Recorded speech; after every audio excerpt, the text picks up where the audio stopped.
Okay guys, jadi ini sekitar jam 10. Rumah dah Aryo kemas, bersih. Tu Pak Uda lagi berkebun. Tu suami dekat Honda. Kita jalan kaki dulu guys, kerana jalan dia tak bagus kan. Jalan kaki, jalan bagus nanti baru kita naik Honda.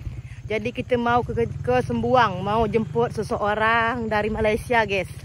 Nanti kita akan jumpa tamu kita jauh dari Malaysia. Rumah dah belinyang, dah hari bersihkan.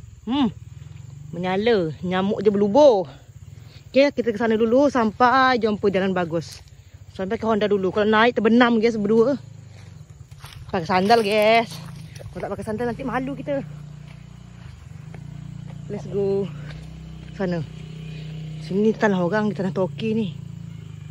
Lawan guys pemandangan rumah Aryo guys. Tenang kan model. Ke sana dulu. Pakai sandal. Kalau jalan belecin gini cepat basah kaki guys. Ke rumah. Nak dicat kan, lagi jauh warna itu. Nanti kita kasih pernis biar dia lebih menyala.